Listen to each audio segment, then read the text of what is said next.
What's up, guys? Welcome back to another episode of Fire Emblem Fridays. Now, we're gonna try to just go straight into it. Our plan for today is, or my plan for this episode is to just go through Chapter 17. Try to do that pretty quickly. I'm hoping to keep this video a lot shorter than most of my other ones. Not like barely over the 10-minute mark, but still shorter than most. But first, I just thought this was kind of interesting, so as you can see, there's a little exclamation point here that normally is indicative of some sort of conversation, but when I talk to both Soleil and Reina, it doesn't do anything. And that exclamation point was actually still there after I, not while recording, interacted with them and they had a little conversation amongst themselves. I'm not sure if this is a very major glitch. It certainly doesn't seem to me that it has much of an impact overall. It's just kind of an interesting little thing that I stumbled onto while doing test recordings to get the audio balance right. But enough rambling on, we're just going to jump straight into this chapter. Now, if I recall, and I think at this point I can stop with any potential beating around the bush, I'm pretty sure this is the chapter Flora basically kills herself in. So, oh yeah, this is definitely it. Sorry, Flora, but you're gonna die. Although, to be fair, you kill yourself, so, I don't really want to comment on that, honestly. We'll just leave that be, and jump straight into it. Let's take a look here. As usual, I've completely forgotten how my party setup works. You know, I should really start actually recording these in, like, sessions, so I have a bunch recorded ahead of time. That way I can actually upload videos at some time other than midnight, or actually, I think it was last week's video that came out, I think it was like Saturday or something that it actually got made public. Sorry about that. I had tried to make it, I had tried to actually have it out on Friday, but I was on the road all day Friday, so I had recorded it ahead of time on Thursday. But apparently when I went to make it public on Friday, because I had uploaded it Thursday night before I left on that road trip, apparently when I tried to make it public from my phone on Friday, it didn't actually work, so I apologize for that being out late, if any of you actually cared about that. Okay, so let's just tweak my party here a bit, because there are a couple units here that I want to use that are not currently here. Alright, so I'm thinking I'm just going to go Azura with Ike, because that's a pair that's been working. I'll go Soleil with Corin still, although I think I should get a Master Seal for Soleil pretty soon. I should really just buy Master Seals for everyone soon. Just do the gold DLC or something and get that, because it's starting to look like I'll need it coming up. Alright, then let's go pairs that I cannot think of the names of the characters for. Just paired them up relatively quickly, so I'm not really paying all that much attention to details. I'm sort of going off of memory. I think these are more or less the pairings I've used in the past. Unfortunately, it looks like I've got an odd number of units, which means unfortunately not everyone can be paired up, but we'll do what we can. Now, I know in one of the two versions where you play through this, if you visit the villages, they will spawn more enemies. I do not remember if it is this version or the Conquest version. I'm actually doing a few days ago, a friend and I started a Lunatic Classic Conquest playthrough. Not on YouTube, although I'm thinking I might start a Lunatic Conquest playthrough, not randomized, just regular, alongside this, starting next week. I'm considering that. I'm not sure if I'll do it, because I'm really, really terrible at Fire Emblem, or at least not very good, so it will probably end badly. And I'm hoping to not have to reset 20 times, but if everything works out, maybe I'll do it. I haven't decided whether I'm going to or not. It's just Lunatic Conquest can be absurd. I managed to get lucky and only had to reset once or twice to beat Chapter 7, but my friend has tried like 5 or 6 times and has yet to be able to get through without losing anyone. And early game Conquest, you do not want to lose anymore. Okay, so I guess since I don't remember, let's just visit a village to find out. I've got nothing for you. Go ahead and kill me if you must. Uh-oh. Yep, this isn't good. But villager, I wouldn't call this surrounded, although I am a bit concerned about this sorcerer. Luckily, we've got Kaze right over here to just run in and stab him in the face. I think we're going to use the practice katana because it gives us a small chance of getting hit in return, and gives us... Oh, it doesn't actually kill. That's not good. Okay, we're going to use the dual katana because that's our best chance of getting the... Oh, wait, hang on. We have Rinka here. I think we're actually... If we get both crits, we'll get this. I don't think we can get this kill otherwise. But we take a lot less damage, so I'm just going to do it anyway. Let's see what happens. Okay, there's the first. That's going to be 20 damage. Nice. Now, can we get the second? Nope. I didn't think we could. It would just be a small % chance that we did. Wait, what did I get? Did I get a weapon rank? Yeah, it looks like I got a weapon rank in shurikens. But overall, I'm not too concerned about the units here. Ooh, Surefire Yumi. Too bad I don't have any archers I'm using. Just because, honestly, I don't think there are very many good archers in Fates besides Takumi. Oh hey, we have an axe splitter. I forgot that we had this axe splitter. Let's use it on the guy with the axe and get bonus damage.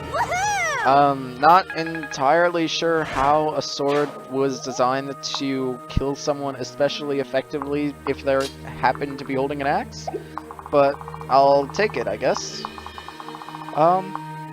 Oh yes, there is a dragon vein here. I knew there was a dragon vein somewhere on this map that froze the lake, but it's been a long time since I've played through a chapter on this map in Birthright or Conquest, so I'd forgotten which it was. And then Flora is actually going to be a bit difficult to kill, I suspect, just because those are some somewhat intimidating stats. Do we have a... Oh, yes, we have a healer. I just sent him off to go kill someone up on the other side of the map. No matter. I think we're going to go Tiger Spirit here, just because... Actually, why would I go Tiger Spirit? It gives us +1 speed, it's less accurate, for slightly more damage per hit, but we get the kill either way. So yeah, I'm just going to go Thunder. Just because it's more reliable, and I don't think I'm in range of the axe users right now, but if I am, it'll make it just so that I won't get doubled as easily because it doesn't have the speed penalty, or effective speed penalty. I think it's kind of like +1 speed when you're, actually I don't know how it works, and I just kind of lost my train of thought. I was going to say it works, so that you get +1 speed on your attack, but -5 speed on theirs. But that doesn't make any sense, and I'm pretty sure that's actually how the Chakram works. Or maybe I'm thinking Excalibur. I know one of the S-rank weapons has something very similar to what I just said. But yeah, so now Rika actually is doing really well now that she's got a Barbed Shuriken. This is why the crit weapons are so good in Fates. They have decent base power to begin with, and then they do absurd damage on crits. Alright, so they're splitting up here. I think we can have Soleil get another guaranteed kill, yeah. Let's go. Okay. Now, I'm thinking I am going to have to give her that Master Seal really soon, because I'm pretty sure this is level 19 for her. Yep.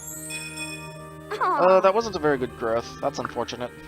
Although, to be fair, considering that she's actually parentless, like, literally parentless, she does not have a parent at the moment. I don't think it'll even show us any... Well, no, it's not like Awakening where they have, like, the little tabs in the bottom screen's interface that says, like, mother, father, child, etc. But I kind of wish it was. I liked that feature. But whatever. So let's just have Kaden get this kill. I don't remember if I can get away with not triggering any of the villages to avoid enemies, but I feel like I can. The issue is I don't remember how this level works. I know from what I just did that if I talk to the village, they'll try to ambush me. The issue is I don't know if they won't attack me if I don't go to the village. I'm pretty sure that floor will eventually send someone to ambush me either way, but I don't remember how this works. That's the problem right now. So let's just head over this way, switch back over to Kaze to get some nice movement.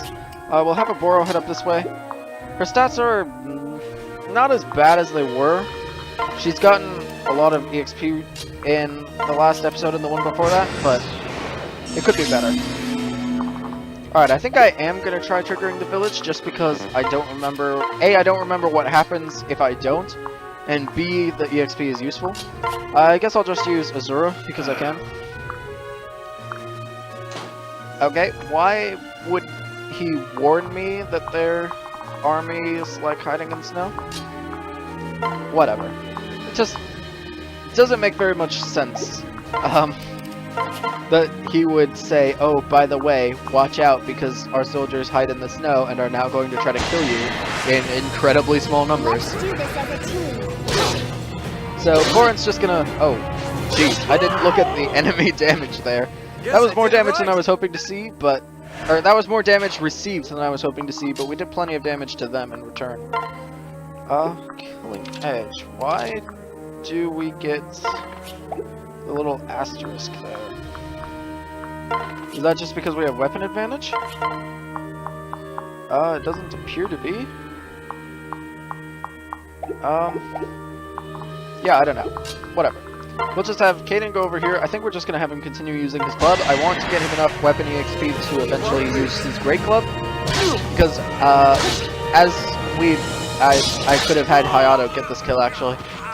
As Hayato has shown us in some of the previous fights, the great club is overpowered. Assuming it can actually hit. If the great club, it's actually kind of like Arthur's usability in my experience overall. If it hits, it's fine. If it doesn't, good luck. Actually, I think Scarlet is one level away from getting Quixotic, or Quixotic, however that's pronounced. The skill that makes her skill activation more likely, as well, or it gives skill activation percentage chance and accuracy to both combatants. So it's kind of a double-edged sword if you're up against another skill activation set. But we aren't doing like online battles, so that doesn't really matter. You know what? Let's just give the dumpling rod to Azura because I feel like it, and because frankly it's not doing me. Wait, what? Okay, it looks like she can't actually use it. Oh, her staff rank isn't good enough. Okay, that explains it. Alright, let's have Corin go over here. I guess we'll have him use the Sun Pestle on Caden. And then I think I'm going to have Azura heal up Corin, just so that we get that. Wait, why did I heal? Oh, that's right, reciprocity. No, reciprocity. English. Sometimes it's just such a weird language. Anyway. So let's just have Azura heal, just so that Corin's at full health in case we do get ambushed, because, again, I don't remember how this level's mechanic works. And then, I guess we're just gonna go this way. I feel like any turn now I'm gonna hit some sort of, trigger, like, you know how once you cross a certain point in, Valuria's Paralog in Conquest, once you cross a certain point on the map, that's when Valuria spawns, and that's when, you get her. I feel like that's gonna happen here, but I don't remember, when, and I don't remember what I'll have to fight when it does. But I have to say, right now it hasn't been very difficult. By streamlining it so much with just what's come out of the villages attacking me, frankly, it's been pretty easy. If we do end up beating this in the next, like, 5 minutes, maybe I'll... Oh. Darn. It appears I need to trigger the Dragon Vein. And I imagine that might be the trigger I've been expecting. What? Oh. Oh, okay, it's a time-based thing, but yeah, that's definitely the ambush that I was expecting to happen. Ooh, a silver shuriken to steal. Now this sorcerer might be a problem. I feel like sorcerers are going to be our biggest threat just because they hit really hard. But it at least appears that all the sorcerers on this map have that. And now it also looks like the lake has been frozen over in a standard way, not in the, like, I'm pretty sure in Conquest when you freeze it over, it's like a movement hindering thing? I don't remember. But then that doesn't really make any sense. I don't know. I don't remember exactly how it works. Like I said, it's been a long time since I've played a level on this map. But at least now Kaze can rush across the frozen lake and get a free kill. Actually, he's out of danger. That's good. I was half expecting him to be in danger there. But now we could just sort of have everyone head this way. I get the feeling the massive amount of soldiers that just spawned, or massive compared to what had spawned before, are all going to rush us. Except maybe like the 3 units near Flora. Yeah, that sorcerer is definitely going to come our way. Oh, okay, that one actually wasn't as many units as I expected. But I am still worried about these sorcerers. Here, can Corn get over there in time to kill one? Oof, definitely not. We are not going to do that. We are, however, going to have... wait, hang on. Let's make sure that if we do have Rinka go in, she can't get killed by one of these fighters. So if I go here, if I can go there... Ooh, I can, good. So if I go here, I think Rinka is then completely safe from counterattack from most of the enemies here. Except the sorcerer, of course, but I think we can handle this sorcerer, as is shown by the combat forecast. Oh, if we had gotten a crit, we might have been able to one-shot him. Oh, but he missed, that's fine. That one's not going to be a crit, though. But we got our shield gauge, so it doesn't even matter. Because now our shield gauge will negate one attack from the enemy. Now we are, however, going to want to avoid that range, and I'm kind of curious to see what happens. I feel like this is a terrible idea, but YOLO. People in town are saying, you are the bad guys, but I don't know what to think. I've seen some of those Norse soldiers doing awful things to our people. Here, take the... Oh! Yay! Okay, I'll spare your lives. Or at least the lives of anyone who doesn't come try to kill me, I guess. Oh, that got kind of messed up pretty quickly. That's not the point. It is Fire Emblem, and it is, unfortunately, around the enemy map. So, sorry, kid, but I'm afraid all your friends have to die for coming to try to kill me. Oh, yeah, that got messed up very quickly. There isn't really any way to salvage that. So, I guess I'll just leave it at that. Ah, great. I didn't think about how a Boro could get attacked here. Oh, great. The sorcerer just used the elixir I was trying to steal. I forgot that they do that sometimes.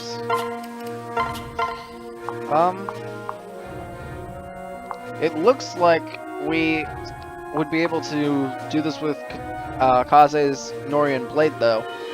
I mean, he's still debuffed, so Rinka would have an even easier time, but I don't really want to find out how much... Actually, we can check. Oh, 14.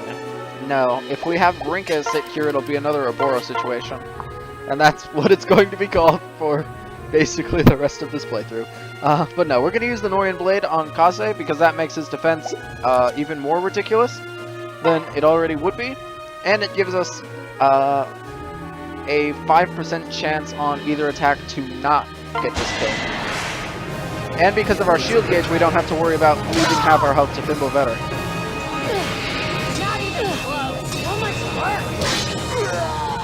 Alright, that works. Also, what were those voice lines with Rinka in the background? I don't think I've ever heard those voice lines before. Ooh, that was a good growth. I would have preferred to get some skill, but getting luck is fine. That'll make sure he doesn't get random critted. And then res is pretty good, and defense is great. Just because defense is already his best stat. I mean, besides HP, but if you have a character whose defense is higher than their HP, then frankly you've got quite an interesting situation on your hands. Anyway, it unfortunately looks like Oboro can't really do much there, so I guess let's see how our Great Club does. Oh, that's not a very good hit rate. That's the problem. The Great Club is awesome, but it has a terrible hit rate. If only I could get Certain Blow on Hayato as well. Certain Blow, Death Blow, and a Great Club. That sounds like a good combination. I'll have to remember that, or just rewatch this video, because I now have a record of it for basically as long as I have my YouTube channel. That's not the point. Anyway, let's just have Scarlet come in and not do anything. I forgot that you're a maid, which means you deal with magic users really, really well. Well, this is a bit awkward. And Kaze already acted this turn. How does the Bolt Axe do? Oof, not quite enough to one-shot. Don't we have someone here with, I think it's Rose's Thorns or something? Camilla's unique skill? Nope, okay. That's unfortunate.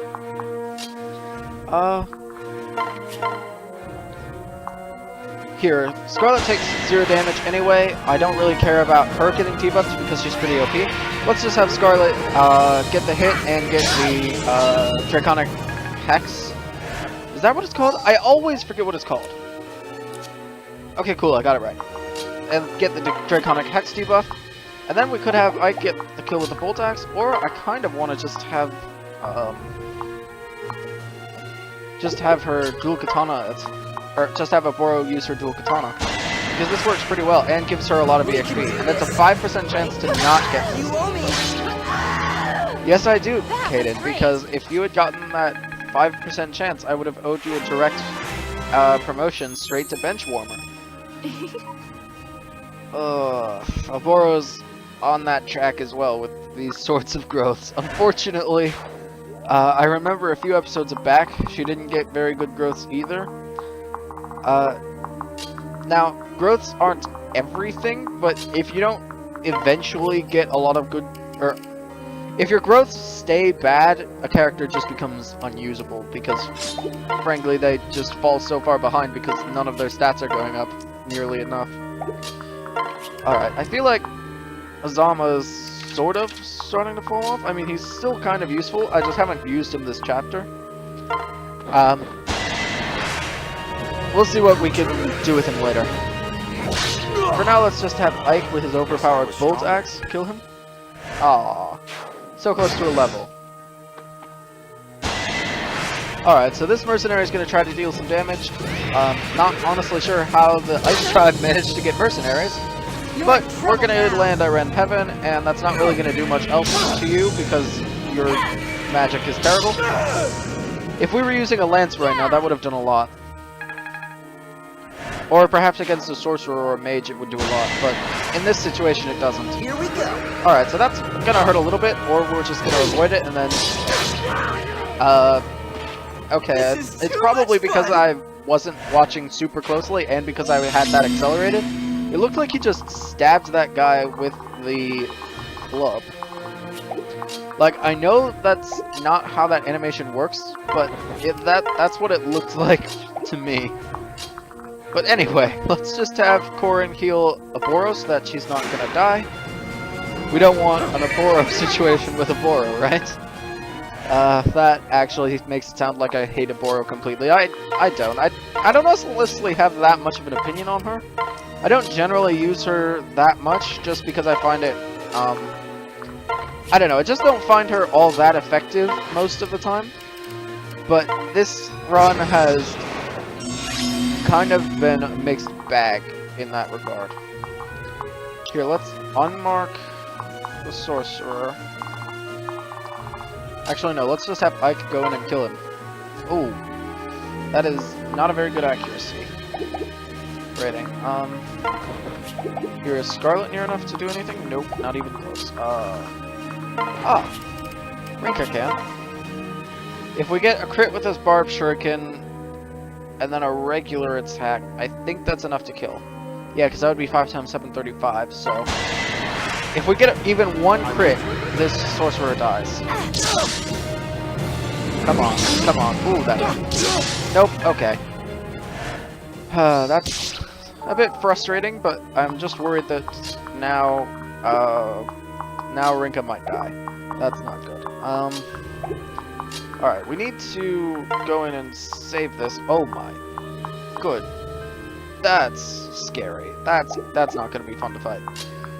I remember the bosses on these chapters in particular being really, really annoying. Like,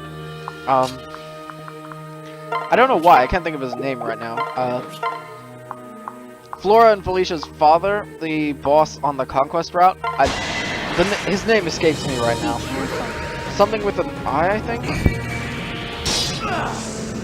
No, I don't remember his name. He's a sorcerer on Chapter 8, which is really, really not fair in Conquest. But in any case, it's just, he's very powerful. It's not fun to face. Wait, we got Savage Blow instead of one of the base Wyvern Rider skills? Huh. I mean, Savage Blow is a good skill. I don't mind per se. It's just kind of seems like we might not get those skills then.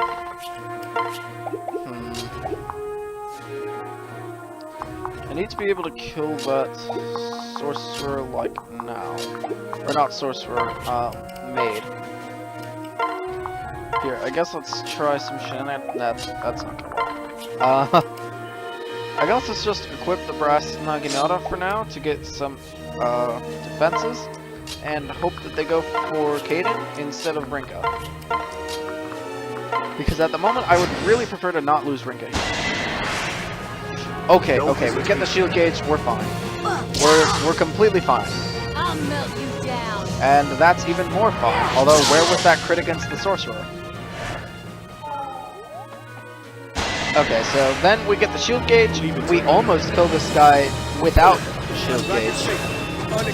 Or without a crit, but not quite. And unfortunately, our crits don't seem to want to work with us right now.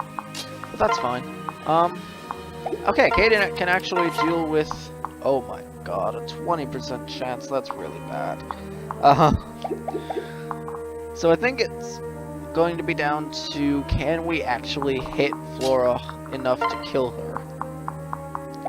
Because we need to hit her somewhat frequently. Otherwise she'll heal up because of that fort. I feel like a dual katana on Korin might be our best bet here. Or maybe Kaze? Here, how does Kaze do?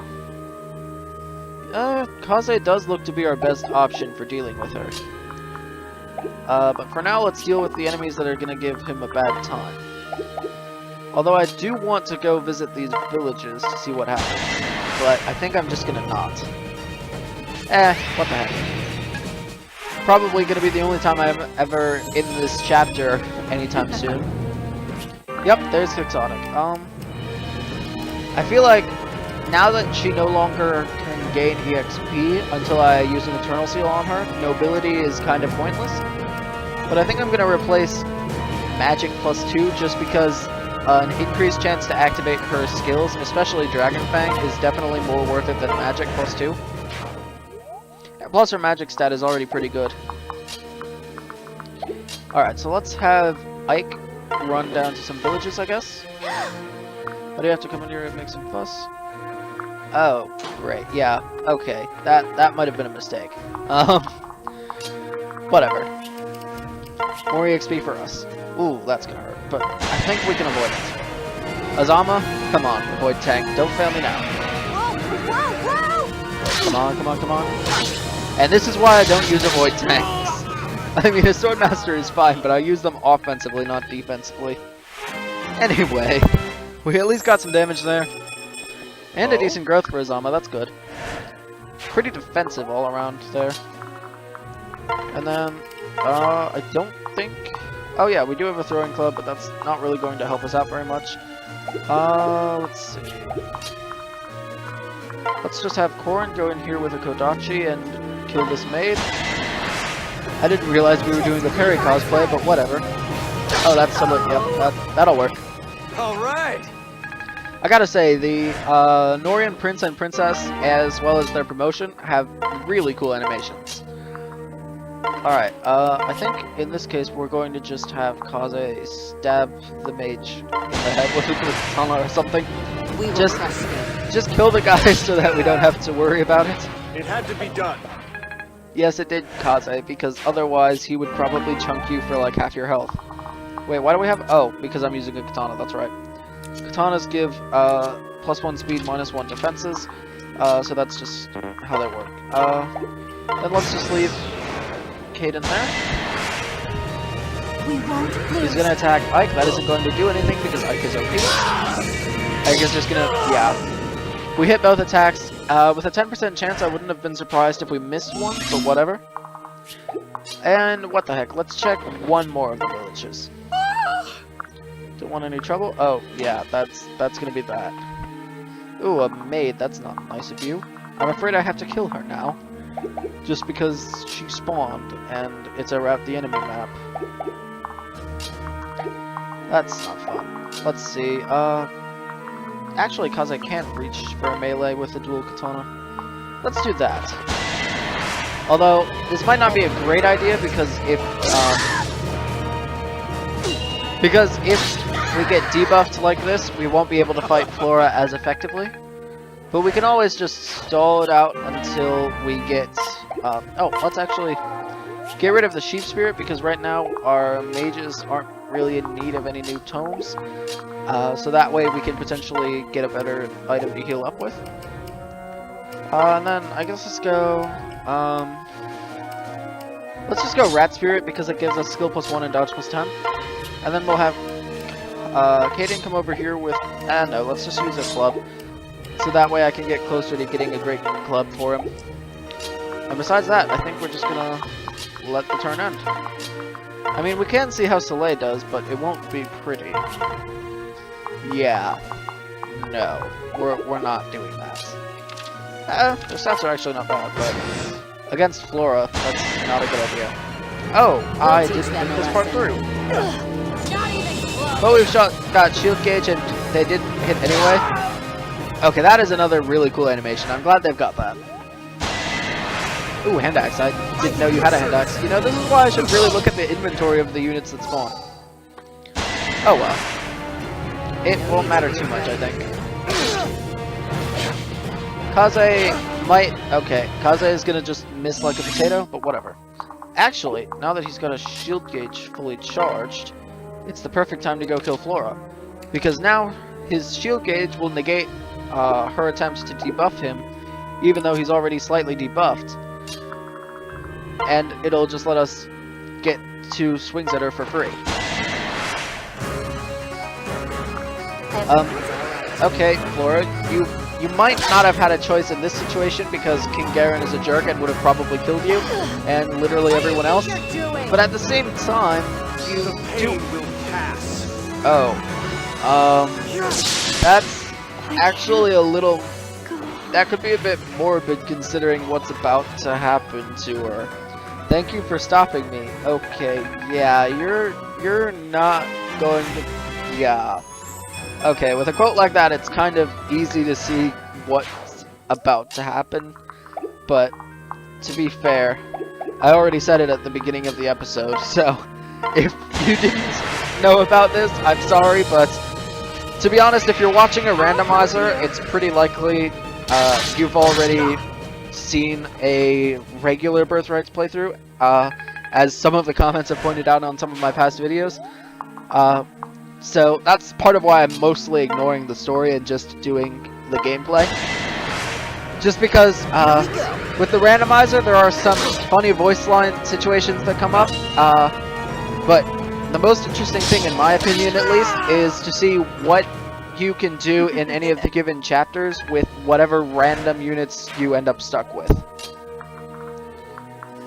So I think this is going to be the chapter if Ike lands either of these bolt axe hits. Yep. Okay, cool. I've been in my way. Wow, I think you just said shouldn't have been in my way, and if you did, that's dark, dude. All right. I think I'm going to at least click through some of this as sort of Ready to yeah, just as I guess sort of or memorial. I can't think of the correct word right now. Yeah, no, I can't think of the right word. Sort of tribute? Not quite. I guess sort of to bring attention to this, because this is probably one of the sadder moments in the in the entirety of a Birthright game. I'm sorry. Except for, I think there's, well, okay, one of the two sad moments coming up is only sad if you got super invested in the character. The other is almost guaranteed to be depressing, and yeah, that one's not gonna be fun. But to be fair, it was Xander's fault that happened. He was the one who swung the sword that then... yeah, I'll leave it there. Just because there's a slight chance that someone watching didn't know what would happen. And so, we'll get to that later. I'll probably treat it similarly to this, and I'll definitely show the cutscene where it happens, because this is definitely the sort of thing that makes these games have a more deep story. Like, losing a character in a battle is one thing, but watching a cutscene where you have no choice in a game where you can dictate so much of what happens just based on your strategy and your knowledge, it's got a much different dynamic, and especially if it's a character you've gotten emotionally invested in, a character you cared about and liked, That's it! It's much more emotional. And yes, Corin is right, we are coming for Garen, and we are going to totally kill him eventually. Once we get enough growths to actually be able to hurt him. But yeah. Actually, Kaze might stand a chance against him now if it weren't for the fact that he has the skill that I can't seem to think of the name for. Dragon Skin or something like that? The one that gives him half damage taken, reduces crits, and negates a lot of different other skills. Alright, I think that's going to be it for this episode. Like I said, I'm trying to keep this one shorter. Mainly because I'm shorter on time recording right now, but partially because a lot of my videos, I've said I'm going to try to keep it shorter, and then it goes on for like an hour. So yeah, if you enjoyed it, please be sure to leave a like, comment, let me know what you thought, let me know what other shenanigans you'd like to see me try. Let me know if you want me to do a Lunatic Conquest playthrough alongside it. I mean, I'm kind of interested in doing it myself, because I've almost completely beaten a Lunatic Revelations playthrough just on my own without losing anyone. But Lunatic Conquest is perhaps the most difficult Fire Emblem experience I currently have access to. Besides besides Lunatic plus Awakening, which I would have to beat Awakening on Lunatic first. I could do that as well, but I think I'm going to start with Conquest just because I'm more in the mood to play Fire Emblem Fates right now, and it's really annoying going from a game where there is no weapon durability back to something like Awakening where you have to constantly manage your inventory. I mean, when I was first playing through Awakening, it was great and I liked it at all. Awakening is still one of my favorite 3DS games that I've ever played, but the inventory management in Fates is just a lot easier in my opinion. But I'm getting sidetracked. So yeah, that's it for this video. I will see you all in the next video.